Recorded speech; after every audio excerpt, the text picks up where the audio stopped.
स्वागत है खुदाबंद की प्रेजेंस में। अपने घुटनों के बाहर बैठकर अपनी बाइबल को उठाओ, अंगीकार करते हुए खुदाबंद, ये वचन मेरे शुद्ध रहने का आधार है, मेरे चंगे रहने का आधार है। मैं अपना ध्यान इन वचनों पे लगाता हूं, ये मेरे मुंह से निकला करेंगे। ऊंची आवाज से मांगो सब जन।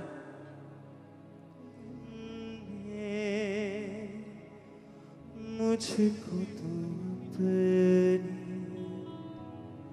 जैसा बना, सुन सकूं तेरी मैं बातों को, खोल दे कान मेरे, ऐसा बना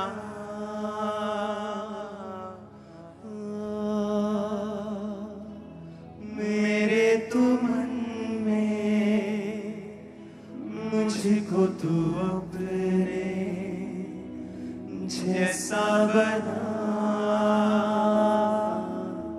सुन सकूं तेरी मैं बातों को, खोल दे कान मेरे,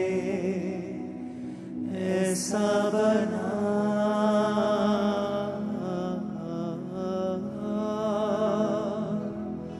मेरे तू मन में, मुझको तू अपने जैसा बना।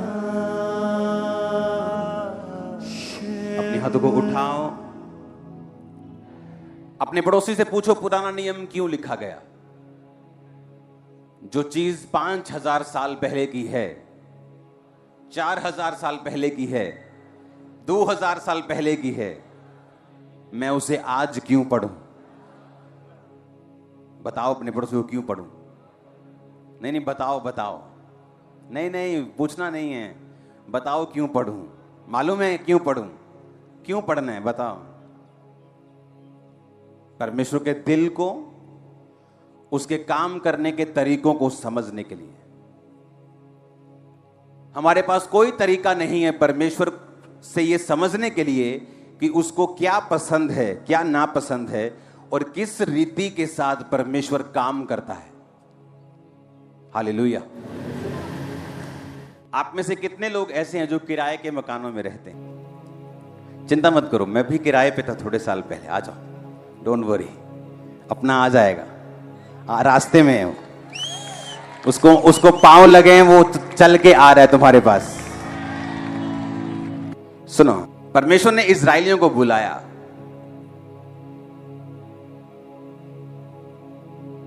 पवित्र तंबू बनाया जहां पे परमेश्वर की उपस्थिति थी। हां या ना? सबसे अंदर वाले स्थान में परमेश्वर के लिखे हुए वचन थे जो संदूक में रखे थे। उससे पीछे मेज वाला स्थान था जहां मेज पर रोटी पड़ी रहती थी। 7 दीवट जो यीशु मसीह को दर्शाते हैं वो था। उसके बाद बाहर वाला स्थान था। समझ आई कि नहीं? अब वो तंबू जो था, परमेश्वर ने कहा कि जब तंबू पहली बार खड़ा किया गया, परमेश्वर की महिमा तंबू के ऊपर आ गई। उस तंबू को ऐसा तंबू मत समझ लेना। उसमें कुर्सियां लगी थी, उसमें पर्दे लगे थे। वो एक रॉयल टेंट था। अगर आप राजाओं को देखेंगे पुराने समय में, तो वो तंबू में जब रहते थे तो वो तंबू ऐसा तंबू नहीं था जो टेम्परेरी आज लगाया संडे और उतार दिया। नहीं, वो रॉयल टेंट था एक, जिसमें चांदी की कुर्सियां थी, जिसमें सोने की चीजें थी, सोने के मेज थे, सोने के डंडे थे, सोने के बहुत चीजें वहां पे थी। भारी था बहुत, अरबों रुपए की उसकी वैल्यू थी पैसों में। इतना सोना था उसके अंदर, इतनी चांदी थी उसके अंदर। और बाइबल कहती है जब तंबू खड़ा किया गया तो परमेश्वर का बादल तंबू पे आया। सुबह बादल और रात को उस बादल से आग निकलती थी। और बाइबल क्या कहती है, गिनती की पुस्तक में हम पढ़ेंगे, जिस दिन निवास जो साक्षी का तंबू कहलाता है खड़ा किया गया, उस दिन बादल उस पर छा गया और शाम तक वह निवास पर आग सा दिखाई देता और भोर तक दिखाई देता रहा।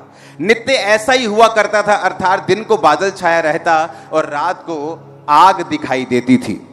जब जब बादल तंबू पर से उड़ जाता, इजरायली आगे बढ़ते थे और जिस स्थान पर बादल ठहर जाता, इजरायली अपने डेरे खड़े करते थे। यहोवा की आज्ञा से इजरायली आगे बढ़ते थे, यहोवा की आज्ञा से डेरे खड़े करते थे। जितने दिन तक बादल निवास पर ठहरता था उतने दिन तक वो डेरे डाले पड़े रहते थे। लिखा कि बादल तंबू के ऊपर था, तो अगर बादल चलता था तो उनको निशानी होती थी कि बादल चल पड़ा, अपना तंबू पैक करो, सारा कुछ परमेश्वर के भवन का पैक करो और बादल के पीछे पीछे चलो। ओके, समझ आई कि नहीं? हम जो पक्के घरों में रहते हैं हमें इस बात की समझ नहीं, हम शायद इसको समझ नहीं पा रहे हैं कि परमेश्वर क्या कह रहा था। लाखों लोग तंबू के आसपास थे। कितने?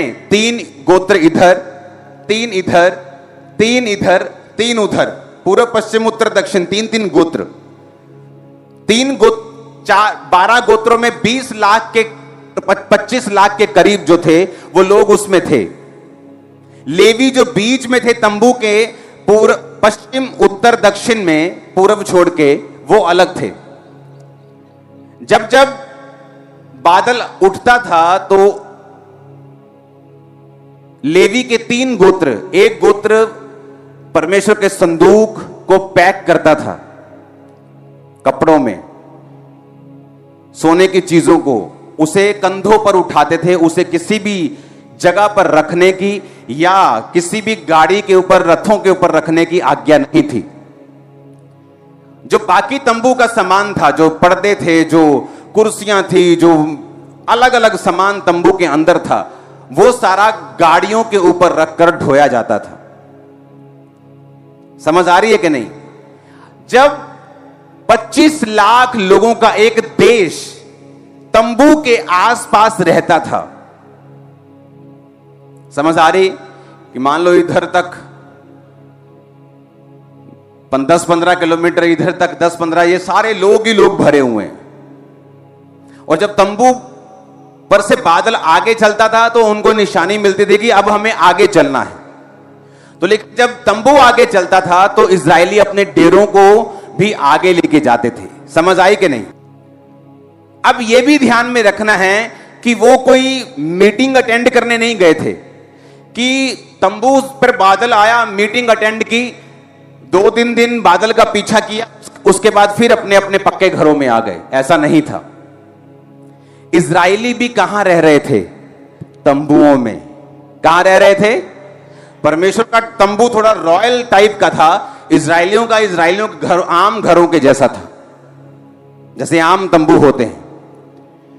तो इमेजिन करो, अब मैंने एक भाई को अपने जैसे को खड़ा कर लिया है जो किराए पे है।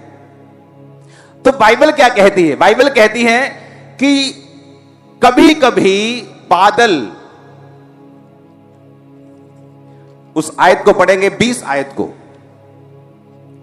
कभी कभी वह बादल थोड़े दिन निवास पर रहता, तब वे यहोवा की आज्ञा से डेरे डाले पड़े रहते थे और फिर आगे बढ़ते थे। और कभी कभी बादल संध्या से भोर तक रहता और भोर को उड़ जाता था, तब वो आगे बढ़ते थे। कभी कभी रात दिन बराबर रहता और बादल उड़ जाता, तब वो आगे बढ़ते थे। बादल चाहे 2 दिन, चाहे 1 महीना, चाहे वर्ष भर, जब तक निवास पर रहता था तब तक इजरायली अपने डेरों में ही रहते थे और आगे नहीं बढ़ते थे। जब बादल आगे बढ़ता था, उड़ जाता था, तो वो आगे बढ़ते थे। आमीन। किराए के घर वाले जितने लोग मेरे भाई हैं ना, उनको एक प्रॉब्लम बहुत है, जब घर खाली करना पड़ता है तो क्या करना पड़ता है? सामान को इकट्ठा करके दूसरी जगह शिफ्ट करना पड़ता है। कैसे शिफ्ट करते हैं हम उसे? गाड़ियों में अगर ज्यादा हो तो गाड़ियों में उठा, तो उसमें क्या क्या सामान है? घर के बर्तन, राशन, बेड, बिस्तरे, टिंडे पांडे, सारा कुछ है ना। अब आप ये समझो ध्यान से कि हम एक तरफ के इजरायली हो गए, बादल रुक गया यहां पे आके, आप सबने अपने अपने टेंट खड़े कर दिए।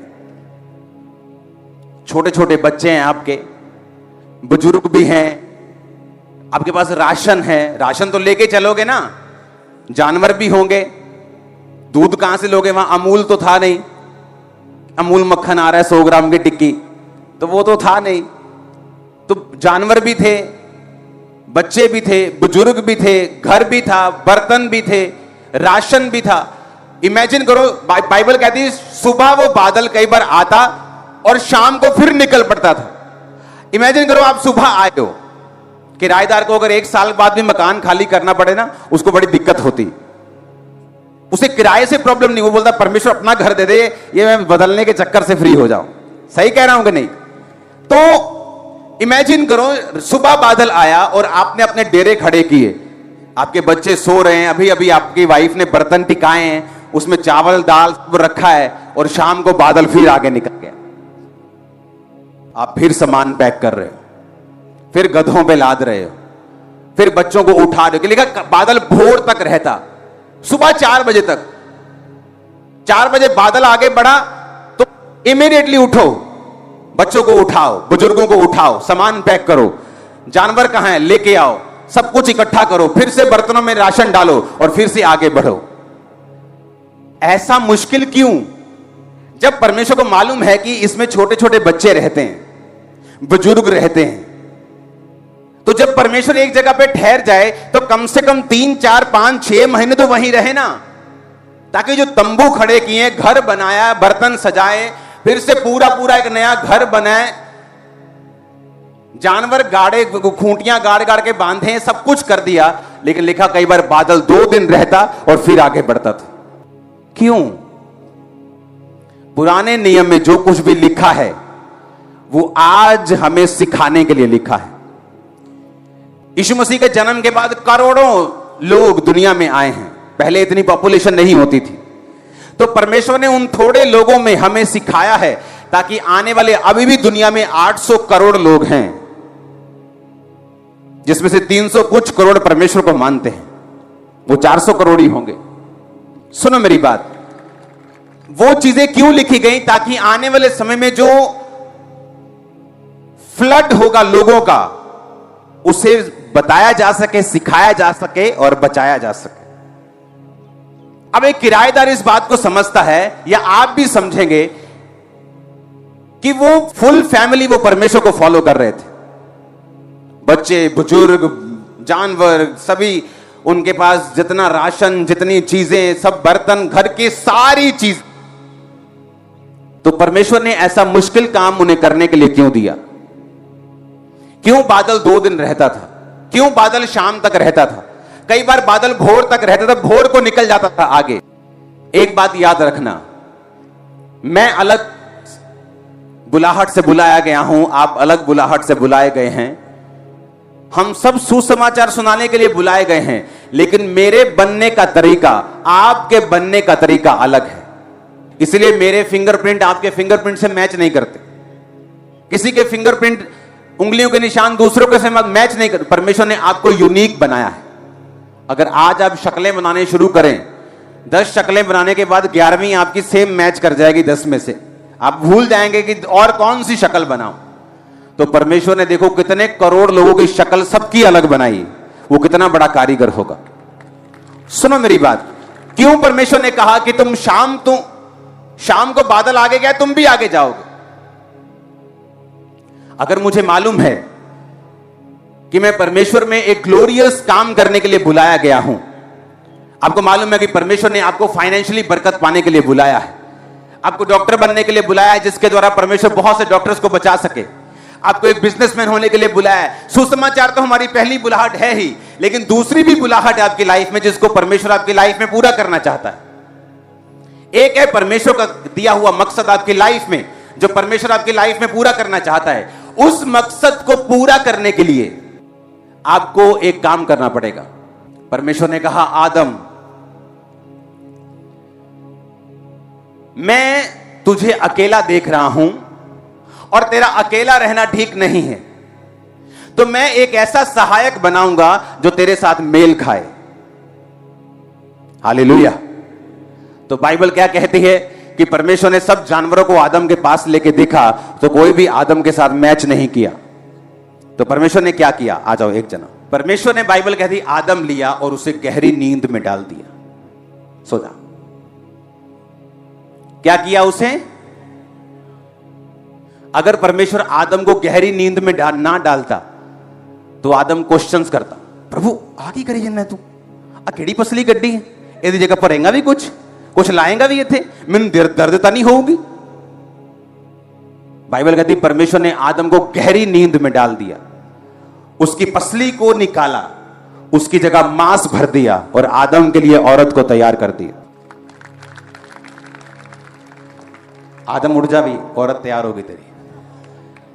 सुनो, आज इंसान की, मर्द की सबसे बड़ी हेल्पर एक औरत है, उसकी वाइफ, उसकी मां, उसकी बहन। और इसीलिए शैतान का पहला काम होता है आपकी वाइफ से आपकी बनने ना देना। जो घर अपनी वाइफ के साथ बनती नहीं, हस्बैंड के साथ बनती नहीं, वो आधे हैं, पूरे नहीं, वो ब्रेक हो चुके, 50% अधूरे हैं। जो काम के लिए प्रभु ने उनको बुलाया है वो पा नहीं पाएंगे। अगर एक जना परमेश्वर का विरोधी हो जाए तो दूसरा 100% पा सकता है जो खुदा ने सोचा है। लेकिन छोटे छोटे मसलों में एक मन ना होना और रोज छितर पनीर की रोटी खाना और कुत्ते की तरह लड़ना, यह आपकी फैमिली को आधा करता है। बेटे को अपनी ओर कर लिया बाप ने, मां से बनने नहीं दी, मां ने बेटे को अपनी ओर कर लिया, बाप से बनने नहीं दी। अब वो बाप से पहले नहीं बनती, एक दिन शैतान मां के खिलाफ भी उसको कर देगा। बाप की वो सुनना नहीं चाहता, अब मां की सुनता नहीं, घर ब्रेक हो गए। पर अगर दोनों से बनती होगी, मां के साथ कुछ होगा बाप आ जाएगा टांग अड़ाने, बाप के साथ कुछ होगा मां आ जाएगी टांग अड़ाने, घर बचा रहेगा। तो जब आदम के अंदर से कुछ बेस्ट निकालना था जो उसकी लाइफ के लिए 100% बेनिफिशियल हो, फायदेमंद हो, परमेश्वर ने आदम को गहरी नींद में डाला। गहरी नींद सरेंडर को दर्शाती है, समर्पित होने को दर्शाती है, खुदा के सामने कंप्लीट समर्पण गहरी नींद को दर्शाती है। आपकी लाइफ में जो हवा है, सिर्फ औरत की बात मैं नहीं कर रहा हूं, जो आपकी लाइफ से परमेश्वर बेस्ट निकालना चाहता है वो कैसे निकालेगा। एक दिन मैं प्रेयर कर रहा था, परमेश्वर मुझे सबसे बड़ी चर्च होने के बावजूद भी, मेरी प्रेयर क्या थी, मुझे मजा नहीं आ रहा, मुझे और बढ़ना है। मुझे सब कहते थे क्या बात है, लंगड़े चल रहे हैं, मैं कहा मुझे आगे जाना है और आगे जाना है, मुझे क्या करना है, परमेश्वर मुझे बताओ मुझे क्या करना है। रोज खुदा से प्रेयर करनी, रोज रोज रोज रोज रोज। और एक दिन मुझे महसूस होया कि मुझे यहां घर में प्रेयर नहीं करनी, मुझे बाहर जाके प्रेयर करनी। मैंने गाड़ी उठाई, अपने लोगों को लिया, ड्राइवर लिया और मैं चला गया हिमाचल के बॉर्डर की तरफ। मैं कहीं गया तो वहां खड्ड थी एक नीचे, मैंने कहा यहीं रोक, और नीचे मैं खड्ड में उतर गया। मेरी टीम थोड़ी दूर तक आई, उसके बाद मैं नीचे खड्ड में चला गया जहां जानवर बहुत होते हैं। वहां जाके मैं देखा कोई नहीं है, सिर्फ पेड़ पौधे हैं, मिट्टी है। वहां बैठकर मैं प्रेयर करने लगा, परमेश्वर सचमुच मुझे गाइड कर, मेरे अंदर से बेस्ट निकाल, जो तू चाहता है वो हो। घंटों प्रेयर करने के बाद वहां पे परमेश्वर ने मुझे विजन दिया कि जब तू प्रीच किया करेगा, लोग टीवी के ऊपर तुझे देखा करेंगे और लाखों लोग होंगे। आज तो लोग कॉपी कर रहे हैं कि जो खामरा मिनिस्ट्री कर रही, कॉपी पेस्ट करी जाओ, कामयाब वो हो रहे, हम भी हो जाएंगे, डोंट वरी। लेकिन ये हुआ कैसे? ये हुआ खुदावंद की प्रेजेंस में जाने के बाद, हजूरी में जाने के बाद, प्रेयर करने के बाद, लगातार कॉन्टिन्यूस प्रेयर। अगर आपकी लाइफ चेंज नहीं हो रही, आपकी प्रेयर में कमी है, क्योंकि आपकी जो आपका केस है वो डिमांड कर रहा है 6 घंटे प्रेयर, पर आप दे रहे हो 2 घंटे। मोटर अगर 1100 वाली लगाई तो इतनी वोल्टेज भी चाहिए, अगर छोटी लगाई है तो कोई बात नहीं। अगर 3 फेस मोटर है पानी देने वाली खेतों की, तो उसे ताकत भी वैसी चाहिए। केस बड़े बड़े हैं, प्रेयर छोटी है हमारी। तो मुझे मालूम था कि मेरा केस बड़ा है, मेरी इंटेंशंस बड़ी हैं, मेरे मोटिव बड़े हैं, मेरा काम बड़ा है, तो मुझे खुदावंद की प्रेजेंस में वैसे नहीं जाना जैसे लोग जाते हैं, मुझे अलग तरीके से जाना है। कुछ भी बदलेगा नहीं, सालों साल आप ऐसे ही रह जाओगे जब तक आप खुदावंद की प्रेजेंस में जाकर उसे बदलने का फैसला नहीं करोगे। परमेश्वर कहता कि बादल के संग रहना है। बादल क्या है? उसकी हुजूरी। जो कुछ तुम्हारे जीवन से निकलेगा वो प्रेजेंस के नीचे होंगे तो ही निकलेगा। समझ आई कि नहीं? इसीलिए इस्राएलियों को मालूम था कि अगर सुरक्षा चाहिए, कनान में एंट्री चाहिए, दुश्मनों से आजादी चाहिए, हर टाइम जीत चाहिए, मौत से छुटकारा चाहिए, तो बादल के नीचे रहना एकमात्र हल है। इसलिए सुबह हो, शाम हो, भोर हो, उसके पीछे चलने के अलावा उनके पास कोई दूसरा ऑप्शन नहीं था। आपको क्या लगता है परमेश्वर की प्रेजेंस में रहना आसान है? क्यों परमेश्वर ने मुश्किल किया उनको कि बच्चों समेत उठो, भोर को करो सामान पैक, चलो फिर निकलो। 2 दिन बाद डेरे खड़े किए, फिर शाम को फिर निकलो। कई बार लिखा 1 महीना, कई बार 3 दिन, कई बार 4 दिन, 4 दिन बाद फिर पैक करो, फिर निकलो। क्यों? परमेश्वर तुमको और मुझको बता रहा था कि जब तुम मुझे फॉलो करोगे तो फॉलो करना आसान नहीं होगा। मेरी प्रेजेंस में बने रहना आसान नहीं होगा। यहां पे परमेश्वर का बादल है, मैं बैठा हूं, लेकिन वो थोड़ी दूर चुगलियां चल रही हैं। मन बहुत कर रहा है चुगलियां करने का, लेकिन अगर चुगलियां करनी है तो बादल को छोड़कर चुगलियां करने जाना पड़ेगा। आप समझेंगे नहीं तो बादल आगे निकल जाएगा। तो शरीर चाहता है चुगलियां करना, उधर पीछे बियर बन रही है, शरीर बियर पीना चाहता है, लेकिन परमेश्वर चाहता है बादल के नीचे नीचे मेरे साथ साथ रहना, ताकि मैं तेरी लाइफ से बेस्ट निकाल सकूं। तुम्हारा बेस्ट वर्जन निकलना बाकी है अभी, और जब वो निकलेगा लोग हैरान होंगे। आमीन ऊंचे वाला चाहिए। पढ़ो अच्छी बात है, बिजनेस करो अच्छी बात है, लेकिन उसमें से बेस्ट निकालना ये तुम्हारे बस की बात नहीं। वो बेस्ट निकालेगा परमेश्वर, और वो तब निकालेगा जब तुम उसकी हजूरी के नीचे हो, उसके बादल के नीचे हो। और शैतान तुम्हें खींचेगा उस बादल से बाहर कि चलो आओ व्यभिचार करने के लिए, चलो आओ चोरी करने के लिए, चलो आओ चुगली करने के लिए, चलो आओ आज पार्टी में चलते हैं, चलो आओ आज लंगर खाने चलते हैं। आप उसकी प्रेजेंस में नहीं, और जब आप उसकी प्रेजेंस में नहीं हैं, आप बेस्ट के हकदार भी नहीं। क्योंकि आदम के अंदर से अगर बेस्ट निकला तो वो उसके सरेंडर के बाद, समर्पण के बाद निकला। आप समर्पण करते हैं अपने आप को कैसे? मैंने बहुत से लोग देखे हैं अपने आप को क्रिश्चियंस बोलते हैं, 10 साल पुराने क्रिश्चियन, 20 साल born Christian, proudly Christian. Prayer करते हैं? नहीं। कॉलेज जाना होता है।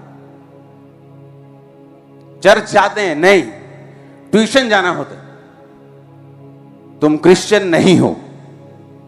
क्रिश्चियन का मतलब है मसा किया हुआ। तुम मसा किए हुए नहीं हो, क्योंकि मसा सिर्फ परमेश्वर की प्रेजेंस के नीचे ही हो सकता है, उसके बाहर नहीं। बाहर तो शैतान का मसा है। हालेलुया। तुम क्रिश्चियन हो इस बात से मालूम होता है कि तुम मसा हो कि नहीं हो, क्योंकि क्राइस्ट का मतलब है मसा किया हुआ। जीसस क्राइस्ट, यीशु पापों से उद्धार करने वाला, मसा किया हुआ। किसका मसा किया हुआ? परमेश्वर का, पवित्र आत्मा की सामर्थ और अभिषेक से भरा वो प्रेरितों के काम 10 उसकी 38 आयत। अब ये आपको डिसाइड करना है कि मुझे मेरी लाइफ का बेस्ट चाहिए या मुझे धक्के खाने हैं दूसरों की तरह जो दूसरे लोग करते हैं। दुनिया में कई तरह की गाड़ियां हैं। कई लोग ऐसी गाड़ियां भी खरीद लेते जो फेल हो जाती 2 साल बाद, कंपनी भाग जाती। तो हो सकता है जो खुदा की प्रेजेंस में ना हो, शादियां उनकी भी हो रही हो, बिजनेस उनके भी चल रहे हो, लेकिन श्योरिटी कोई नहीं है। लेकिन यहोवा कहता है कि जिस आशीष को यहोवा देता है उसके साथ वो दुख नहीं मिलाता। आमीन। अब आपको डिसाइड करना है कि मुझे खुदा की प्रेजेंस में रहना है। आज खुदावंद का बादल आपको मालूम है आपके सिर के ऊपर है, और आपको एक शादी का न्योता आया, आपको मालूम है वहां पर सब गंदा बजेगा, वहां पे शराब चलेगी, वहां पे सब गलत काम होंगे, लेकिन फिर भी आप प्रेजेंस को छोड़कर वहां जा रहे हैं। चलो जाना तो दूर की बात है, कई तो अपने घर में ही बजा रहे हैं। इमेजिन करो क्या परमेश्वर की प्रेजेंस उस घर में होगी। अगर खुदा की प्रेजेंस उस घर में नहीं है तो क्या बेस्ट वो देख पाएंगे अपनी जिंदगी का? क्या परमेश्वर उनकी लाइफ से वो निकालेगा जो परमेश्वर निकालना चाहता है? कभी भी नहीं। क्या प्रभु उनसे प्यार करते हैं? हां, प्यार तो वो सबसे करता है, पापियों से भी करता है। लेकिन आप लोग क्या वो देखना चाहते हो जिसके लिए आप सचमुच धरती पे आए हो? अपना बेस्ट वर्जन, अपना बेस्ट देखना चाहते हो कि नहीं? ये आप पे निर्भर करता है। हालेलुया। बादल चला तो मैं चला, आपका बेस्ट टीवी सीरियल लगा और खुदावंद की आत्मा कह रही जा और प्रार्थना कर। अब आपको देखना है कि शरीर को फॉलो करना है या बादल को फॉलो करना है। अगर बादल को फॉलो करेंगे तो बचे रहेंगे। परमेश्वर हमारे अंदर से वो चीजों को निकालेगा, आने वाले टाइम में आपको आइडियाज देगा, आपको गाइड करेगा, डिवाइन हेल्पर्स भेजेगा, रास्तों को साफ करेगा, शरीर को चंगा करेगा, स्पिरिट को फ्री रखेगा, मेंटल डिप्रेशन से आपको आजाद रखेगा, आपकी फैमिली के ऊपर कंट्रोल रखेगा, जो कुछ आपके आसपास है परमेश्वर उस पर काबू रखेगा। लेकिन उस बादल को फॉलो करना, इसलिए परमेश्वर ने मुश्किल किया कि मुश्किल काम था अपना बोरिया बिस्तरा फिर से गोल करना, अपने बर्तन राशन फिर से उठाना और फिर से बादल को फॉलो करना, एक दिन के लिए रुकना, फिर सारा कुछ टिकाना, फिर आगे बढ़ना। और यह भी मालूम नहीं था कि आज आगे बढ़ा जाएगा, कल आगे बढ़ा जाएगा, कि तसल्ली हो कि चलो 2 महीने यहीं रहेंगे। कोई परमेश्वर आवाज नहीं देता था चलने से पहले, ताकि आपको सिखाया जा सके, ताकि आप लोग सीख सके कि परमेश्वर को फॉलो करना आसान नहीं है। लेकिन जब आप उसकी प्रेजेंस में रहेंगे, आप प्रार्थना करते रहेंगे, जो राइट है उसे करते रहेंगे, परमेश्वर के साथ जुड़े रहेंगे, अब अपनी लाइफ का बेस्ट देखेंगे। खुदाबंद निकाल रहा है, मैं देख रहा हूं आत्मा में आपकी लाइफ की बेस्ट चीजों को आपके अंदर से। जो कुछ परमेश्वर ने इस दुनिया में बनाया है उसका एक रूल है, वो अपने जैसा अपने अंदर से ही पैदा कर सकता है। आदमी आदमी को, गधा गधे को पैदा करता है, संतरा संतरे को पैदा करता है। संतरा कहां से, संतरा कहां से अगर उगाना हो तो कहां से बीज आता है उसका? उसके अंदर से। गेहूं उगानी हो तो कहां से लेते हैं? गेहूं को ही, उसी के अंदर से वो फूटता है। हां, आपके अंदर से ही परमेश्वर निकालेगा अगर कुछ निकालना है तो। बाहर से कुछ नहीं देगा आपको, निकालेगा अंदर से ही। और अंदर से परमेश्वर तभी निकालेगा जब आप बादल के नीचे हैं।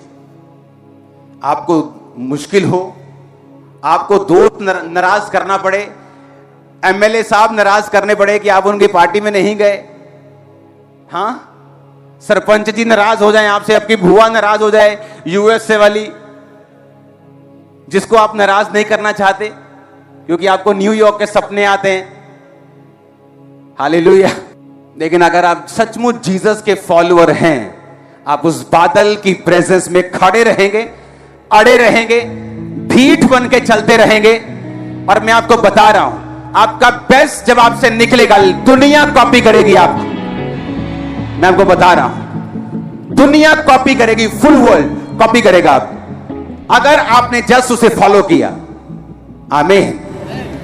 इसलिए मुश्किल था, बच्चों समेत, बुजुर्गों समेत, प्रेग्नेंट औरतें भी होंगी उसमें।